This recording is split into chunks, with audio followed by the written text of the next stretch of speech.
Hey everyone, I'm Jaden.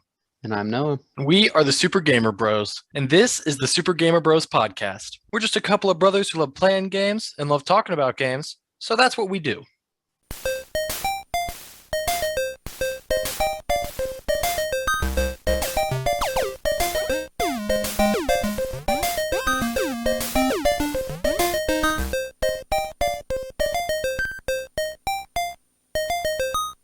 So today, Noah, we are talking about Injustice Gods Among Us.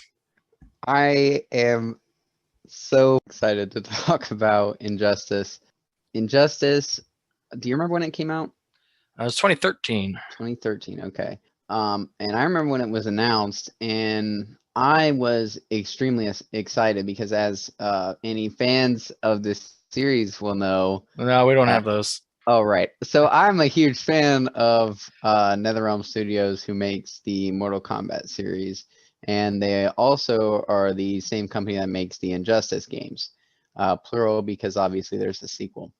So Injustice is basically a fighting game made by the people who made Mortal Kombat that is skinned with uh, DC characters. So it has a roster of about, I will look at the exact number, but I'm pretty sure it's about 30. It usually is close to 30 or mid 20s to 30s. I guess if we want to get super, the initial game was, I believe, 28, Hmm.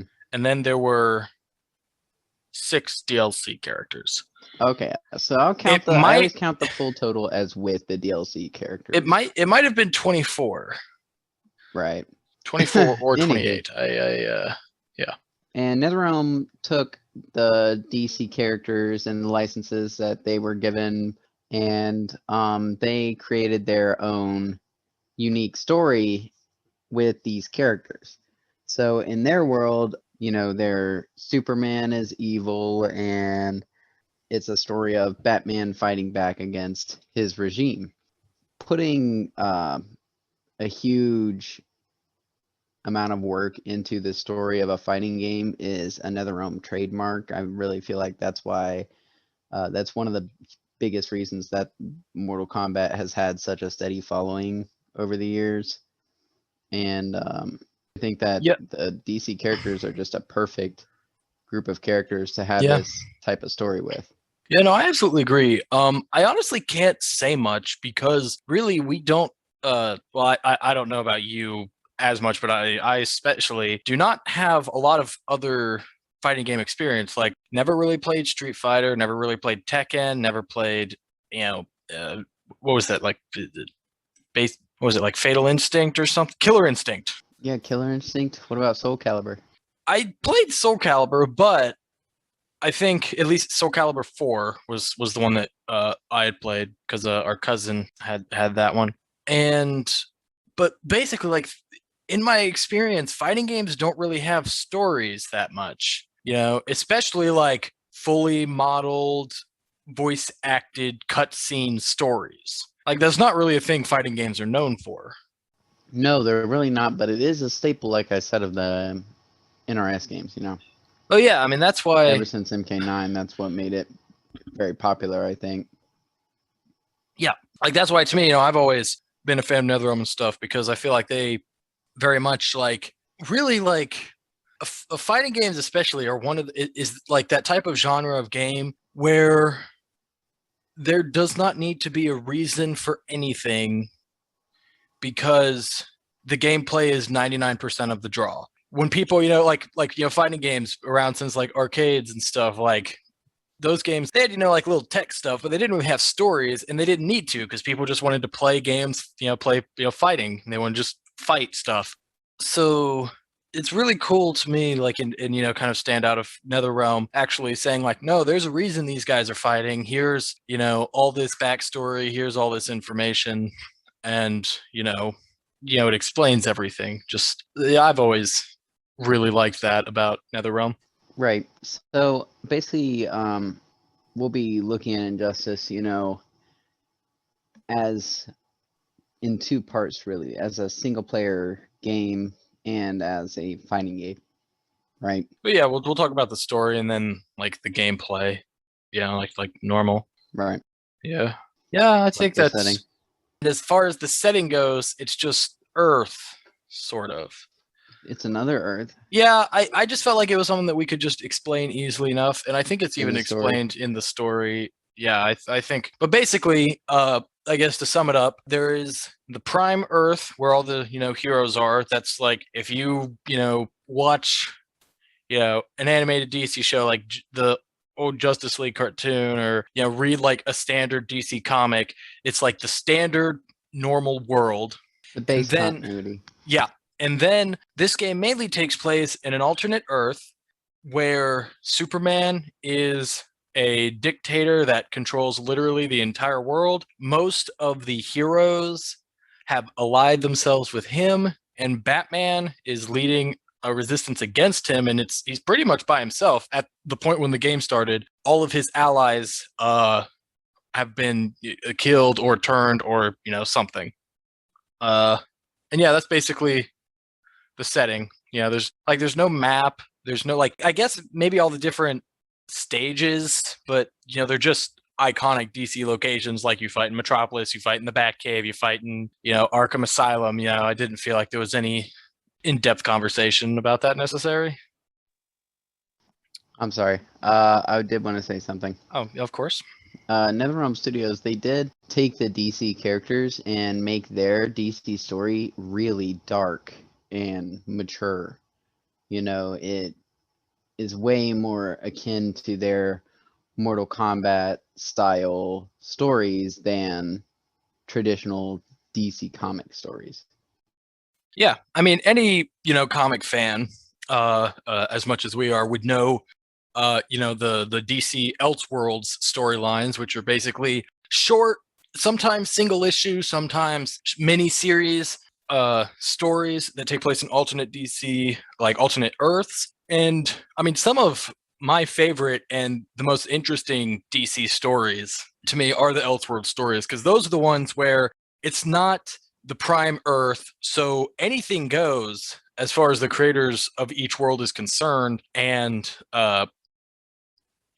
unless they get a decision like blocked by the higher ups or something.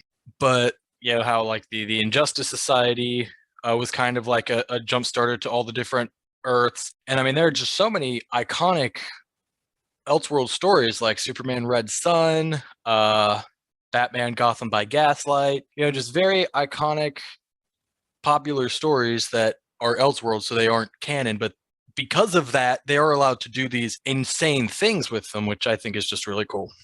I agree, and this story definitely fits alongside all of those and being a very, very unique standalone story. And it's also, I think it could be argued that it was the basis for the current DC film stuff they have going on, where they're doing like that futuristic thing where Superman's evil. I really think they kind of took that from Injustice. And anywho, The world in Injustice is canon in the overall DC verse. Uh, Once again, just being an Elseworld, like it is canon, just on a different Earth. And I do think, like, I mean, the game itself was very popular. I definitely think it, kind of affected DC's overall a bit. yeah, you're probably right about that. So the story begins on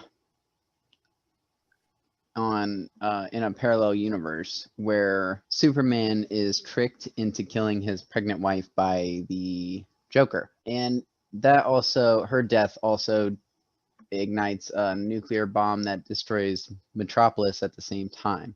Superman he loses it and kills the Joker and decides to execute criminals and just take over the world himself. So the game skips to 5 years later after Superman has formed the One Earth regime and he's basically just a ruthless dictator. And he has heroes and villains working for him. Anybody who wanted to live, it was either follow what Superman says or die or be imprisoned. I think he does have uh, some sort of prison. if I remember correctly. Any Yeah, I mean, they're just prisons, but So anyway, the whole time that Superman has been building his regime, Batman has been fighting with his insurgency, and basically been the war between the two of them going on for a period of time while Superman is kind of containing the world. The game then skips back to the Prime DC universe that Jaden mentioned, where the Joker there is also attempting to destroy Metropolis with a nuclear weapon that he got from Lex Luthor. The Justice League eventually stopped the Joker. While it was right before the Joker was about to hit the button, right? They all got teleported. yeah.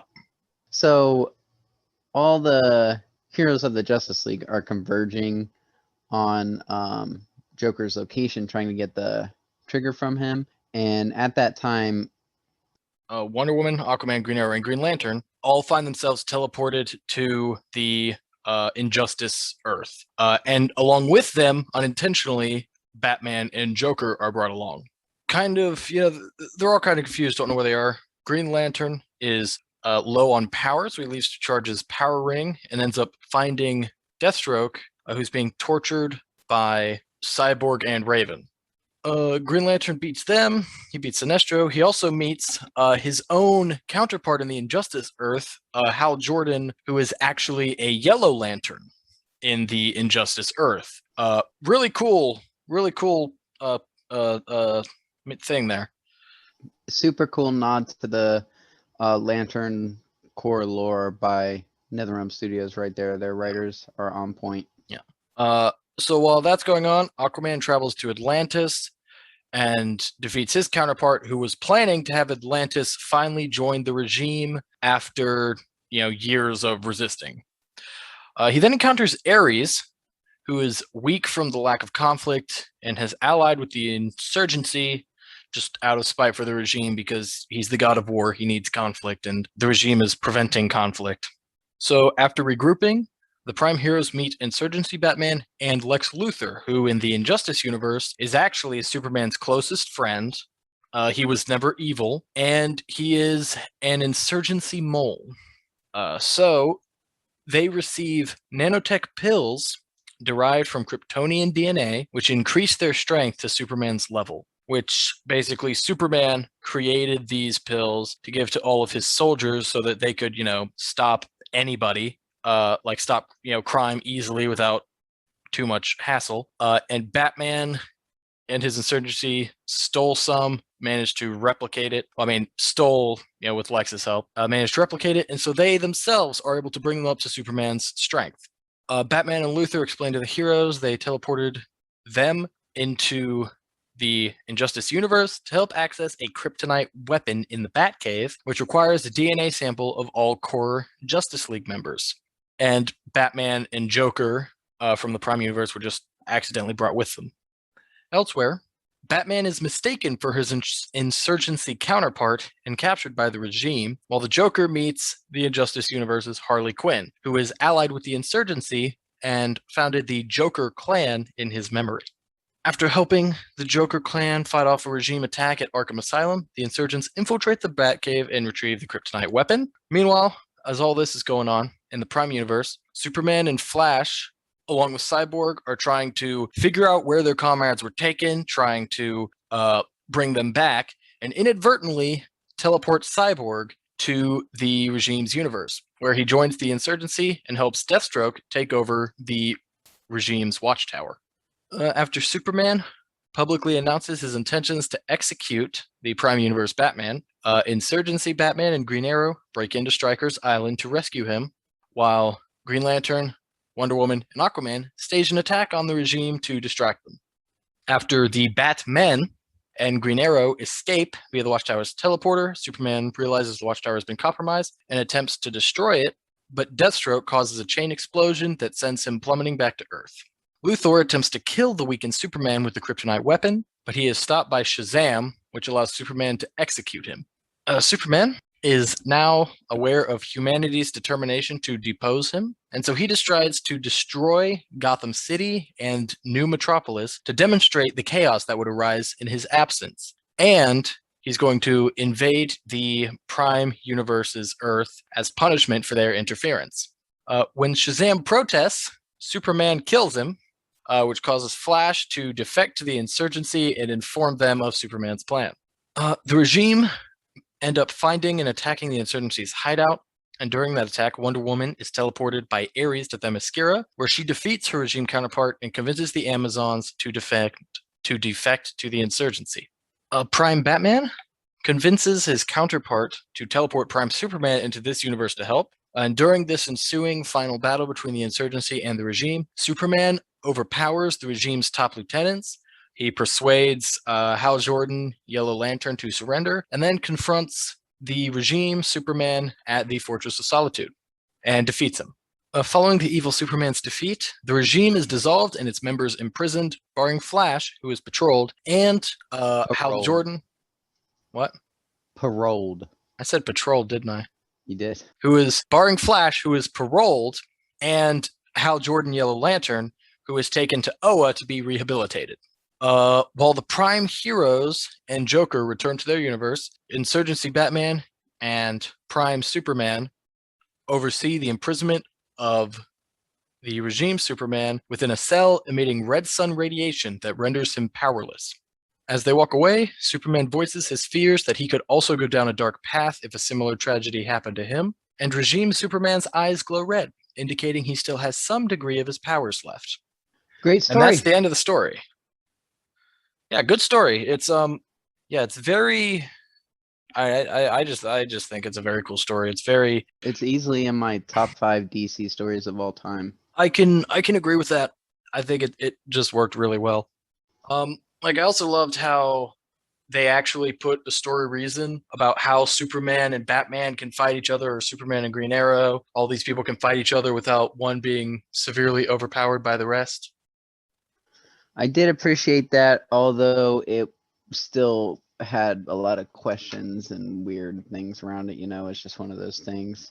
Anywho, let's talk about the gameplay. Yeah, let's talk about the gameplay. So this is the meat and potatoes of this game. You only play the story once. It takes you maybe 8 to 10 hours to beat, depending on, I guess, how many times you have to try again. But if you play it on very easy, you can beat it in 8 hours. 2.5D combat. Characters and background are rendered in 3 dimensions, but players are locked on a 2D plane. So it's like Mortal Kombat or Street Fighter, where your characters, you can only move left, right, up, and down.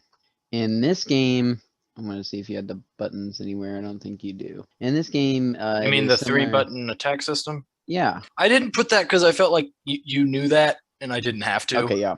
Okay. In this game, there's a 3-button attack system.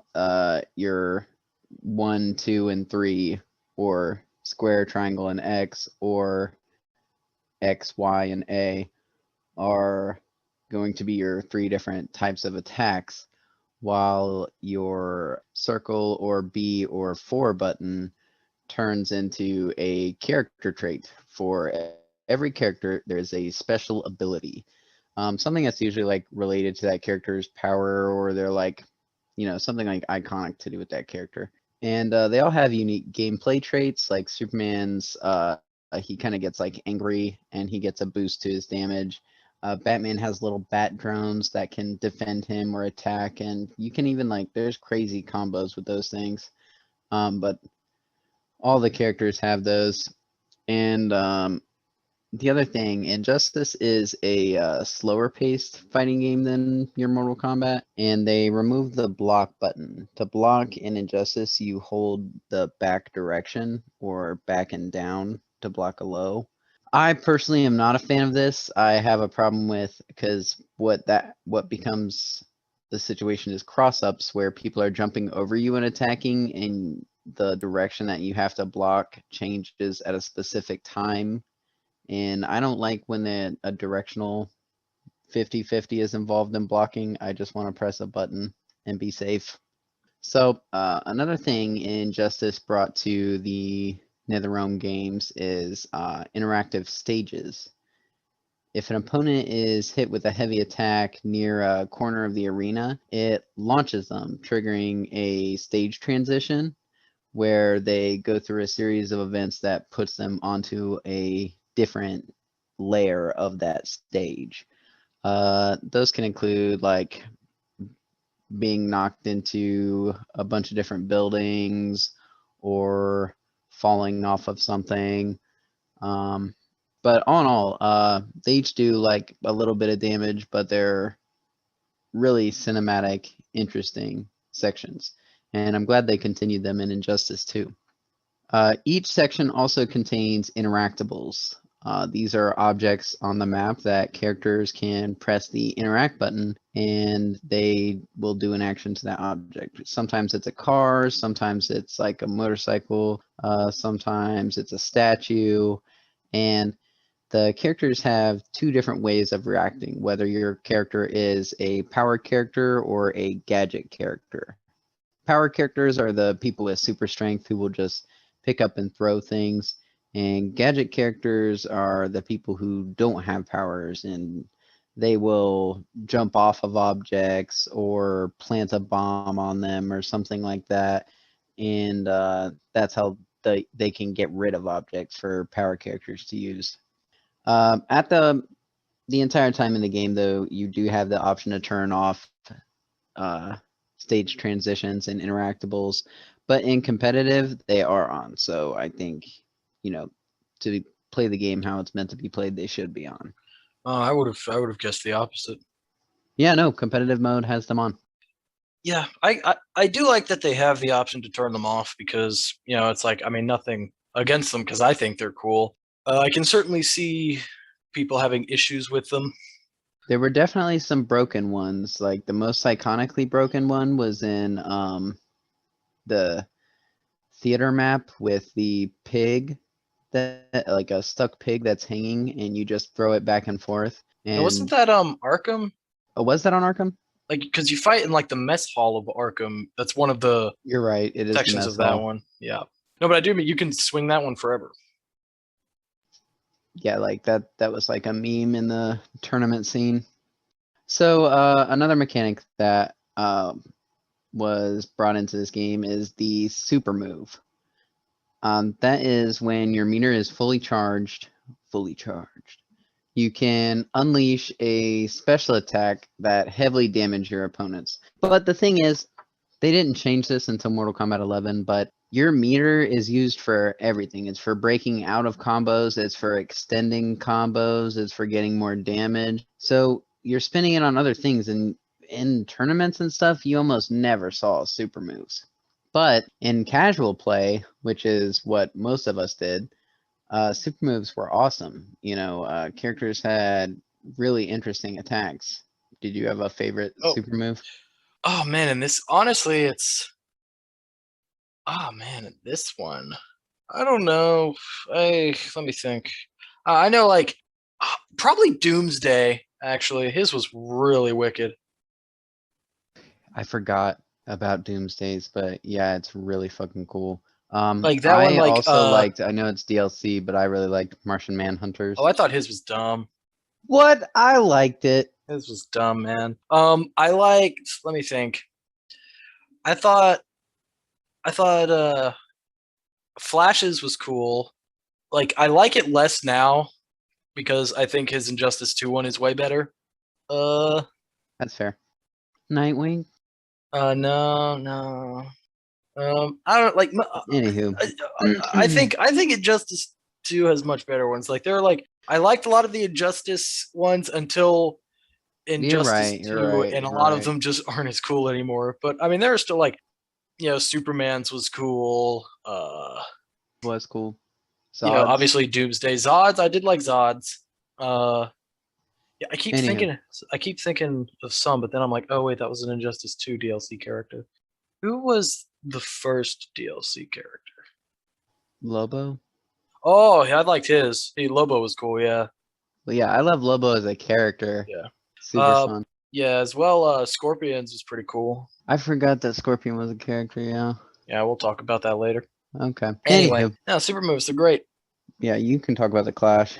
Yeah, so this game also introduced the Clash system, where players can expend their meter, their super meter, can ex- can expend their meter to interrupt a combo and enter a wager battle dubbed the Clash system, which combines individualized cutscene cinematics with the process of betting your meter.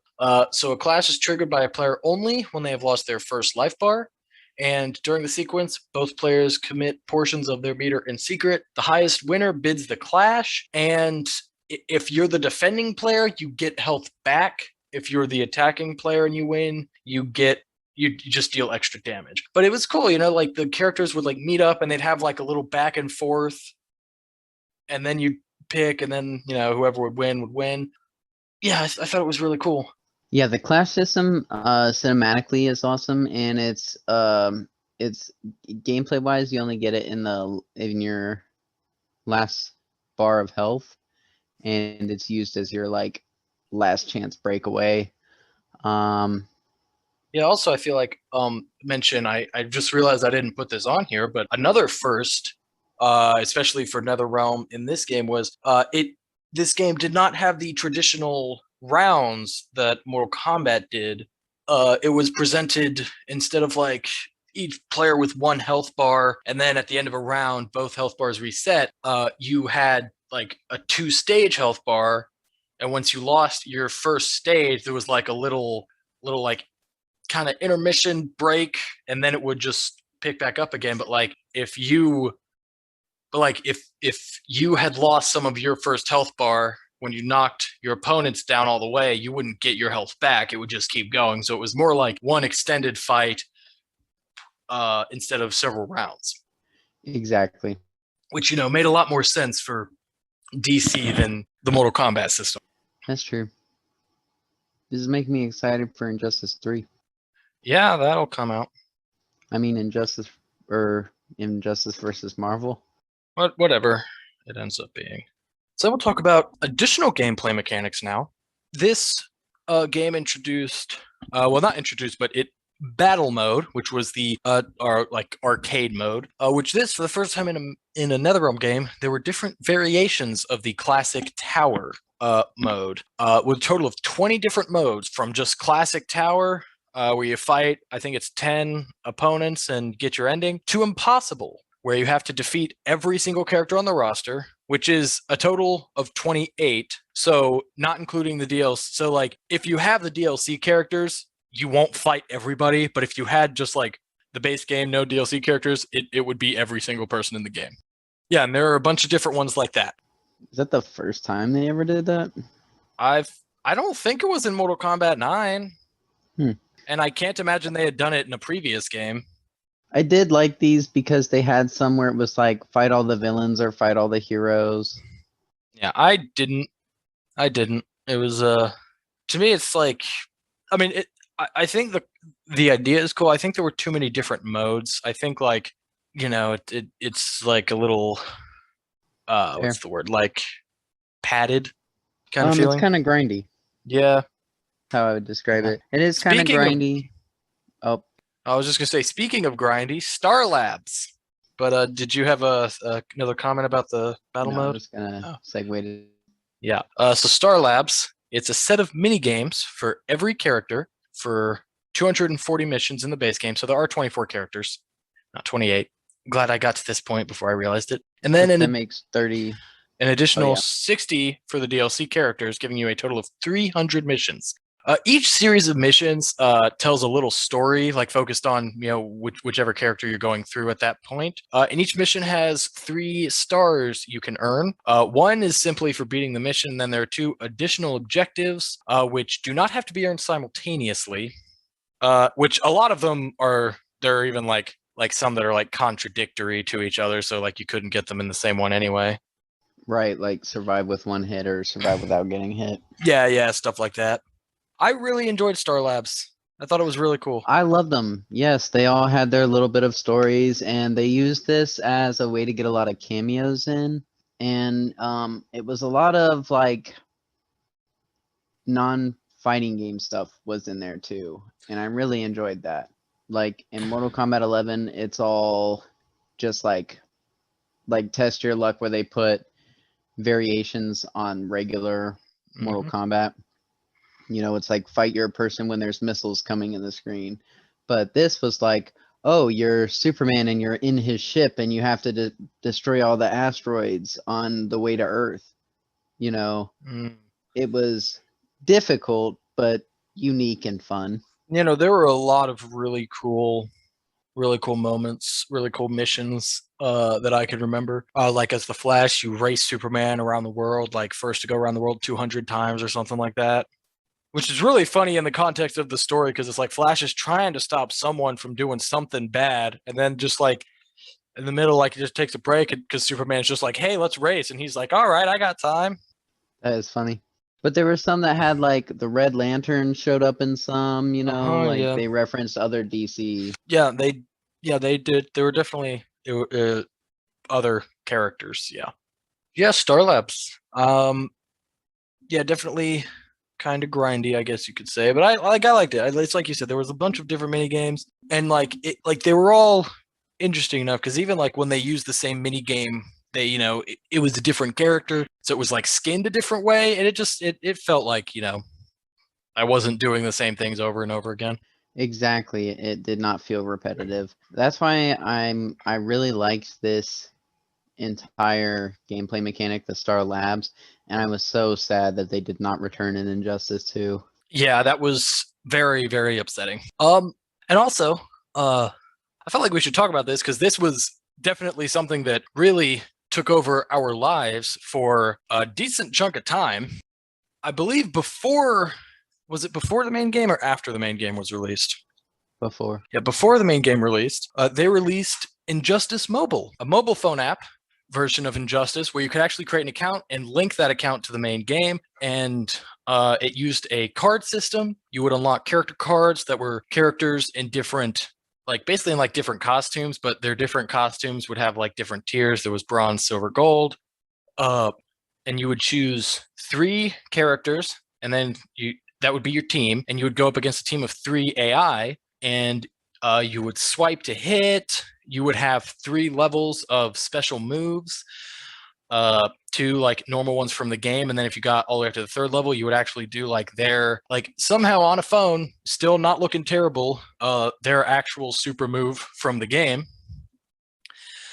for that character. And you could also unlock characters in this game, like alternate skins that you would then unlock in the real game. For example, Batman Beyond skin was unlocked through the mobile app initially. And so it was like Superman in like his prison outfit that he's in at the end of the game after he gets arrested and stuff. Cool stuff like that. It was really cool, and their NetherRealm mobile game adaptations have always been stellar mobile games, like what I think mobile games should be like. And they have only continued to get better and better. Like they've made Mortal Kombat X and Mortal Kombat 11, I'm pretty sure. They might have just made it Mortal Kombat in general and just continued updating it. But I know they've continued it, and they have a dedicated mobile I know game. we put a lot of hours into this game. And then we also put a lot of money into this game because sadly, this game did fall under that like pay to win kind of thing because like you would go through like these missions and you would get XP and you would level up, but like the AI difficulty spike was way higher than like the difficulty curve was way steeper than your level curve. So we eventually got to a point where we were just so under leveled that we just couldn't go on any further. I don't know if you I don't remember that. remember paying. Oh yeah, we did. We paid. That's how we got Batman Beyond because you had to unlock the Batman Beyond character card to unlock it in the game. And That's crazy. yeah, and it's like it's like you buy packs, you open the packs, it's random. Or I think you could maybe actually straight up buy the characters, but they were way more expensive. But I remember we put maybe like $50 in that game to get Batman Beyond, and even like we were we did like we couldn't buy him outright because I think it was like with like the number of coins you needed, it was like I don't know, like $100 or something to just buy him outright. It was There's no ridiculously way. expensive. But we ended up buying like you could buy, like they had higher level packs. So we bought one pack that was like all gold tier characters, and he was a gold tier character. And finally we got him on one, and we were, oh man, it was such a cool moment. But that's the only game like ever with microtransactions that we really got, like, they got us. I have literally no memory of that. Oh yeah, I remember it very clearly. Um, Also, did you want to talk about the comic? Oh yeah, is this where we can talk about that? Yeah, I realized I didn't have a spot for that. So, another thing that made Injustice Gods Among Us story so deep and spectacular in my eyes is the comic series that released alongside the game.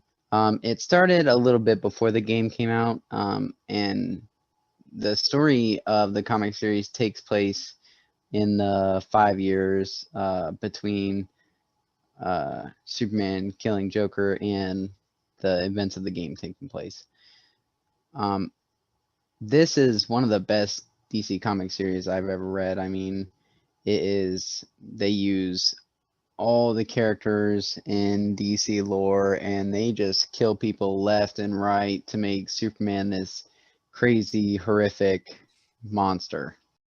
Yeah. No, the comic series is really good. They had like 5 years worth, and then they had like an annual for each year that was like a bigger story focusing on a character. Like the annual for the first year was Lobo. One of the coolest, like one of my favorite one-shot comic stories of all time was Injustice Year Number 4 annual Plastic Man. It was beautiful. Wicked cool. Just really made me have a lot of respect for Plastic Man reading that comic. But yeah, no, the comic, like really the one issue I had with the comic reading it was like how crazy things get in the comic that like none of it is referenced in the game, because obviously like when the game came out the comic didn't exist yet, so they didn't have all that. But Right, like they're not like, yeah. oh yeah, you remember when Superman had a yellow ring and took on the entire Green Lantern Corps and He that killed planet? Mogo, You Noah. do. He They're killed like, what? Mogo. What happened? No, nothing. Okay. Yeah, it's like, yeah, like Superman being a Yellow Lantern, and then all this stuff. But then it's also cool because in Injustice 2, they did bring like reference stuff that was just in the comics. That I thought Did was really they? cool. Yeah, like for example, like the whole Black Canary Green Arrow thing. No, that was in the game. No, it wasn't. Not in the first game. Never mentioned. Yeah, it was. No. Because it was a big deal because the Green Lantern Prime was, wait, Green Lantern. I mean, Green Arrow Prime was there. No. Like Green Arrow died. That was a thing that it does show in the comics. But also, like later in the comics, like when Superman gets his Yellow Lantern ring, he like uses like Black Canary is trying to kill him, and he uses like heat vision on her, and like she's going to die. And Dr. Fate, because he's in the comic series, like actually like for once in his entire career of being Dr. Fate, pulls off his helmet, just says fuck fate, and he heals her and transports her to an alternate Earth where she was killed and Green Arrow is alive. Oh. And the two of them live together. And then in Injustice 2, he brought them back to the regime Earth I to help forgot about Batman. that. Yeah. I forgot that never happened in the game. That was all in the comic. No, because I mean, I as far as I'm aware, I assume unless Dr. Fate told him, I imagine Batman would have assumed she died or something because, Superman hurt her pretty bad. Right. But I mean, even like the old gods and new gods got into like a war kind of thing in the comic series. Yeah, no, that was sweet. Yeah, that is in depth. It's a great series. Even if you never play the game, I would suggest reading the Injustice series. Yeah. But yeah, there are like definitely inconsistencies between the game and the comics, but I think it's, it's fine. I mean, it's pretty solid for being two completely different mediums. Oh, yeah. And you also know, I don't know if you remember this, something that hyped our interest before the game came out was they had a tournament. They had like a fan-voted tournament. Yeah, I remember where that. They would use it to announce new characters. Would do like a fight in the game with those characters, right? Yeah. Yeah, we were at school in the computer lab watching those fights as they came out. Don't remember that either. Oh, I do. It was great. Like, because I mean, that's because we also like this game is what made us like first get on Twitter because we followed Ed Boon because Love he Ed. because he would like always tweet out little hints to new characters that would be announced, and we wanted to be up to date with everything all the time. That's true. This was a really hype game for us. Oh yeah. Anyway, that's just a little aside story. Read the comics. Notable trophies. So this game has two real notable trophies in terms of going for the platinum there. I do not have it. There is Ultimate Battler, complete battle mode. So you have to complete every single different battle mode once. That's not too bad. It can be. Yeah, for like the really bad ones that are like survival, they can be hard, but it's, you only have to do it once. And it's not RNG, it's completely skill based. Yeah, that's the problem with me. Yeah, but it's not like the trophies we had trouble with in Injustice 2. We'll talk about that later. Then there's also World's Finest. Complete all Star Labs missions with 3 stars. I do have this trophy. I think I had that trophy. I mean, we shared an account at the time, so I guess technically that's correct. That's fair. But this is a trophy I had fun getting. I liked doing all the Star Labs missions, although some of them, it was insanely difficult to get the 3 stars. Oh, it was insanely difficult. Like, this is actually, like, if you look at, like, hardest achievements of all time list, this one is usually on there, which is why I'm so proud of myself that I did it. It is impressive. Yeah, I'm the best. Anyway, not the point. Yeah, those are just the two. Definitely keeping up with, for the most part, NetherRealm's hatred of achievement hunters around the world. They make some of the hardest trophies. Yeah, I mean, we just go listen to the Mortal Kombat 9 episode to hear all about that one. Okay, let's go ahead and move on to our questions. Favorite moments, Noah. My favorite moment in the game? Yeah. Jesus, I don't know, it's hard. I hate yours. I hate it. I don't know. My favorite, actually, no, I do. My favorite moment in the game is when it's after the Prime Batman is freed, and the two Batmen are fighting together and talking together. You know what I mean? Yeah. Back and forth, like, and don't they fight? Yeah, that actually is like kind of an extra fight. You actually have to fight Batman as Batman. Right, that's what I thought. But just their interactions, I really enjoyed. Yeah. Another thing I really liked is when all the stuff with Hal Jordan. I love how they do the lanterns and Hal Jordan's story in Injustice. Yeah, no, I think that's cool. Yeah. Well, I mean, it's similar to the comics where he's like kind of fluidly good and bad at the same time. Yeah, no, I do like the whole Hal Jordan thing. In both games, I think he's really cool. My favorite moment is the reveal that the Regime Nightwing, who is on Superman's side, is actually not Dick Grayson, but is Damian Wayne, who actually killed Dick Grayson in the Regime world. The only thing more disgusting than that being possible in any DC multiverse history is what they made it in the comics. That's great. It's horrible. I've heard so many people like that's their biggest, like their glaring issue with the comic series of Injustice is what they did to Dick Grayson. Horrible. I love it. He got killed. No, I thought it was really cool because also this reminds me of something. Do you remember what you did? No.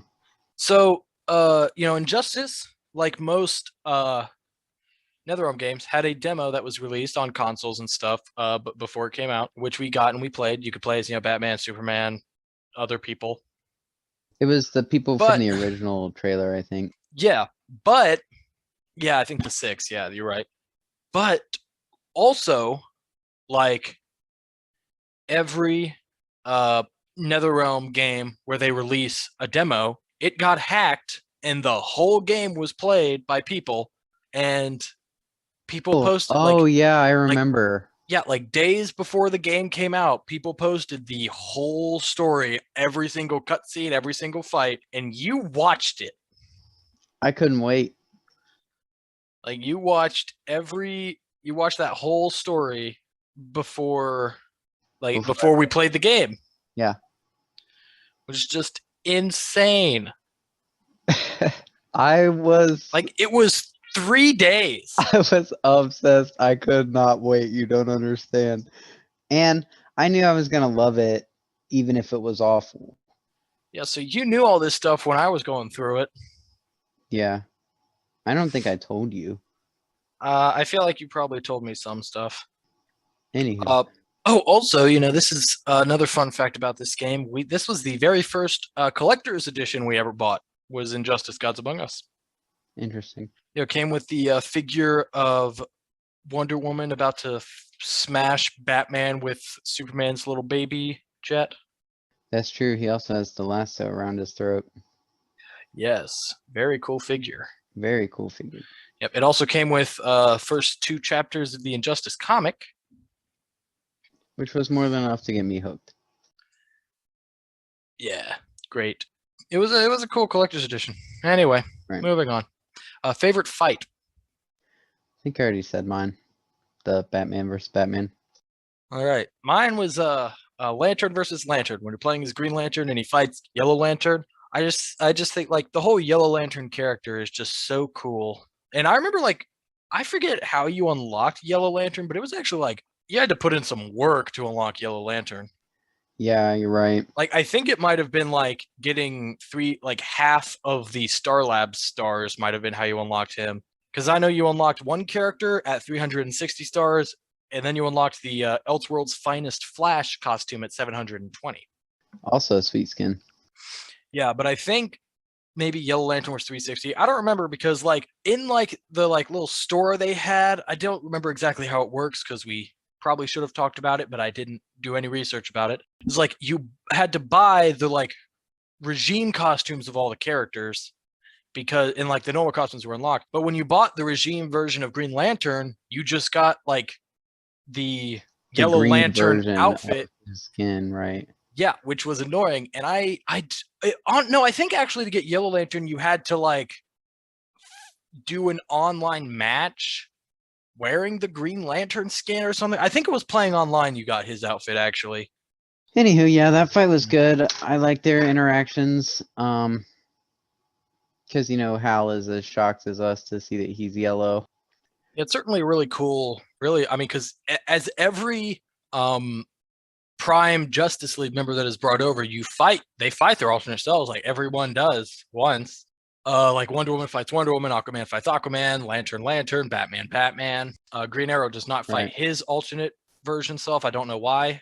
They really should have had that happen. But yeah, it's just all cool moments of kind of like you have like the Prime version who are always just absolute good everybody, for the most part. And then this is like they're going up against, like, oh, like this is something that I could absolutely do if, I strayed down the wrong path. Really cool moment. True. Yeah, and I think just, Hal's was the most visual of that. So what didn't you like about the game? I don't like I think combat is a little slow. It's kind of like something that has always appeared to me, even watching like professionals play Injustice, is like it doesn't have as fluid of a combo system as Mortal Kombat. Like Mortal Kombat, like you watch professionals play Mortal Kombat, they're stringing together huge, insane combos. It looks like they're in complete control. Yeah, but like to me, even watching professionals play Injustice, it seems like they're doing what I would do, which is some form of button mashing and doing super moves or special moves and stuff. Like there's not as much nuance to it. Yeah. And like, yeah, it to me, like compared to Mortal Kombat, especially the first Injustice game, it feels very clunky. It does feel very clunky. The second one does feel better. But it is still like slower pace and more neutral based as opposed to pressure based and I don't mind that so much. I liked Mortal Kombat 11, like in the demo version when it was slower. I didn't mind that. Um, my problem with my only problem with Injustice as a game is the back to block. I really have a problem switching it up. I just get hit constantly. I have a problem blocking in those games, and that's why I prefer Mortal Kombat. Yeah, I get you. I get you. Replayability. Yeah, it's fun. Like fighting games, I feel like are like just universally replayable because it's just in the nature of what the game is. That's true. The story is short enough to where it's not a drag to replay it either. Yeah, no. All right. Let's talk about DLC. So Injustice. Injustice was the start of like, well, Mortal Kombat 9 was the start, but Injustice, was kind of carried on NetherRealm's what is now I feel like very renowned reputation of DLC characters, both a lot of and a lot of guest characters. Yeah, they've definitely followed their precedent. Yep. So you had the DLC pack, which was Lobo, the first DLC character, which was awesome. Always loved Lobo. Always feel like he is an underutilized character, and it was so cool to see him in this game and how he's Lobo. He acts like Lobo. It is everything I wanted. Yeah, he's super fun to use. Yeah. And then there's Batgirl, uh, Scorpion, and General Zod. I really like General Zod in this. I just think General's like Zod is just a character that I've always like. I don't know why I like him so much, but man, I like that guy. All of these DLC characters were so odd except for Martian Manhunter. Like each one of them I is not agree. somebody I would have picked personally, I but agree. I I really think enjoy all of those characters. yeah, I think like probably the lamest to me is Batgirl. I just had no interest in playing as Batgirl. But yeah, no, like you She's said, actually considered one of the best in the game. I know I have heard that. Yeah, I also I really like Scorpion.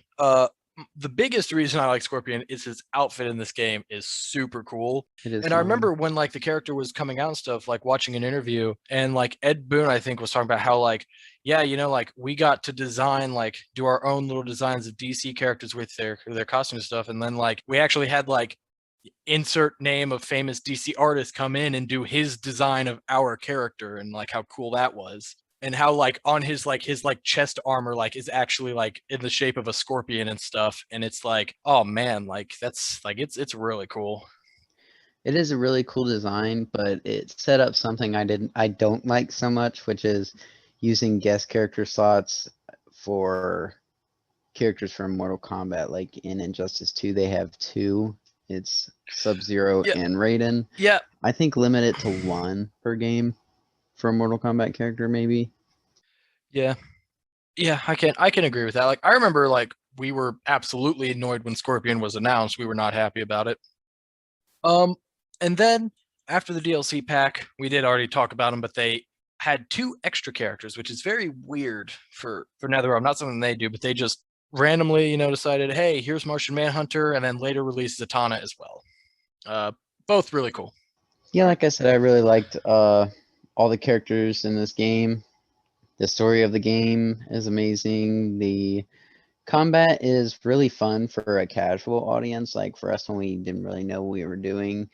The stage transitions and the super moves and the special moves and the character traits really give that DC feel to the game.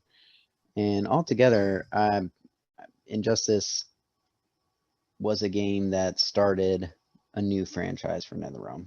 I absolutely agree. I think it was like it was to me like perfect DC fighting game when it came out. Like it's like if I could make a fighting game in the DC continuity, I wouldn't have it any other way.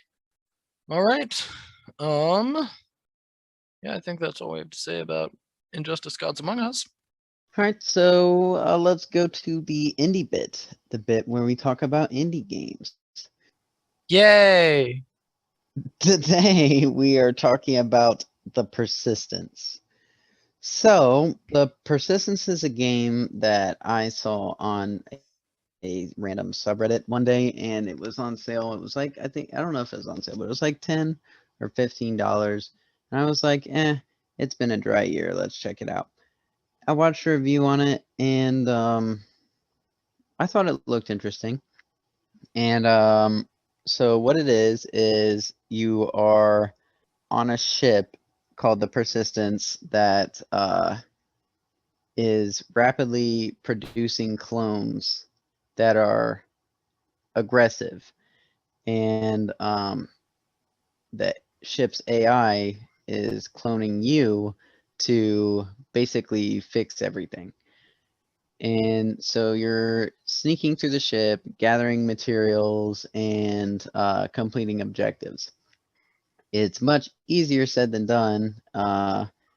You die very, very quickly when head on attacked by an enemy. At the beginning of the game, you're spending most of the time sneaking around. The game does pick up more when you get the weapons. I feel like that's where the game shines, and that's what really made me buy the game in the first place. They have a lot of interesting and unique weapons, such as a gravity gun, kind of like Half-Life. There's a gun that turns enemies onto your side. There's like a spinning saw blade that kills most enemies in one hit. But the thing is, when you die, you go back to the beginning and everything is rearranged because it's all procedurally generated. That I don't love. It kind of reminds me of the Outer Wilds where it's like you're resetting, and I don't like the feeling of having to start over something I've already spent hours doing. But still, like, mostly I do enjoy the game, like when I'm doing okay and I'm going room to room and there's not like big issues, I'm having a good time. It's just when I get fucked up and have to restart, I don't like it. What do you think, Jaden? I did not like this game. That's fair. Uh, so for starters, I did not know going in that this was a survival horror game, so I was not mentally prepared enough for it. What does that mean? Like I just, I'm scared easily. So the game has like five, yeah, I think five like little missions you have to complete each one to complete the game. I completed the first one where you have to like reactivate this thing, and when you go to reactivate it, there's um what is it like you're basically going through this like maintenance halls, and it's dark, and there are these guys that are just stalking you, and they get to attack you. My girlfriend got mad at me because I was scaring the cats with my screaming. I did not think this game was scary at all. I don't Well, understand. they were jump scares. They got me. Jump scares. Yeah, when they jump out and attack you from around a corner, I would jump and No, you sneak, I you would listen, yelp. you sense. Did you use the sense? Well, yeah. Anywho, yeah. I just didn't like it. I like completed the first mission. I was going to complete the second, and it's kind of like you said. Like I kept dying. I don't like procedurally generated games. Mhm. I just don't. Um, and yeah, so like it's like annoying because it's like I can't learn the pattern. I can't overcome that in like a typical way that I would expect in a game because it is procedurally generated. And I get that that is the draw of procedurally generated games to people who like those. I do not. So like I got frustrated after like my third, fourth time dying on the second mission because I think you die too quickly. I think I definitely think specifically the like buff like rager enemies I think are too overpowered. OP. Yeah, like that was really like anytime I ran into one of those, it was game over. Oh well. And then yeah, I'm also like I think the way that the clones work, like how why they're basically like zombies, and how like you keep getting like you're downloading someone's consciousness into a clone, and how that works is cool. Like I think it's cool, but overall I was just not interested. And I think the person like the captain of the ship who's like narrating for you, um well, not really narrating, but like kind of like I guess it's like your guide. Right. I didn't like her. Oh yeah. She came across as kind of condescending to me more than a few times, and I just got really I annoyed don't with her. even listen to that kind of character in a game anymore. Well, I mean, I You know, listened like because in it's what's that, Destiny? You have your Ghost. flying thing. Yeah, never listen to those. Well, I'm like to me, as part of the game, like if you're gonna, write lines for that character, have someone record those lines, have them play at points. I'm like, at least, like, I'm not saying like no effort was put in or anything, that it was like, I wouldn't even say it was like poorly done. I just didn't like it. That's fair. And I'm like, if you're gonna go, like, if someone's going through the effort to put it in, then I'm gonna deal with it. And if I don't like it, then I'll still deal with it, but I will make note of it. Yeah, I just wasn't the biggest fan. Yeah, I wasn't a huge fan either. So, what is the next indie bit? All right, the next indie bit game, we will be discussing Playdead's Inside. Oh, okay. The second indie bit we ever did talked about Limbo. On this Playdead, the company that made it, this was their spiritual successor to Limbo, released several years later. Game that for years I wanted to play, but it was not on PlayStation for a long time. And then when it was, like, it was like expensive for an indie game. Like, I definitely think it's worth the asking price initially. It's $20 or $30. I can't remember. I think it's 20. I just remember like every time I'd see it, I'd be like, man, like that's just. I feel like that's a lot. And I ended up getting it on sale, but I definitely after playing it was like, okay, I can see the asking price. I think it's a fair asking price after playing it. I get you. All right. Well, is that on your account? Yeah. Okay, cool. Well, I'll get to playing that, I suppose. All right, yep. And don't forget, new episodes every other Monday. Rate and subscribe. Tell us if you like our show or tell us if you don't, and tell us why. Tell your friends and enemies about the podcast. And Noah, I'm thinking of retiring our Twitter. Okay, yeah, you were talking about that before. I said I gave you the green light to go ahead and do that. Yeah, we still have 0 followers. I feel like it's just I've already in one post on Instagram got more likes and more followers than anything I've done on Twitter in the months we've been doing this podcast. So I think Twitter is done. Damn. So Rip. yeah. So I guess I'm gonna keep the name and stuff, but yeah, I don't think we use the Twitter anymore. Okay. So I guess don't follow our Twitter, but you can follow our Instagram, the Super Gamer Bros, for updates on episodes. And yeah, we'll see you guys next game. Bye. Can you say bye again? You got real digital there. Bye. Oh, that didn't help. Bye.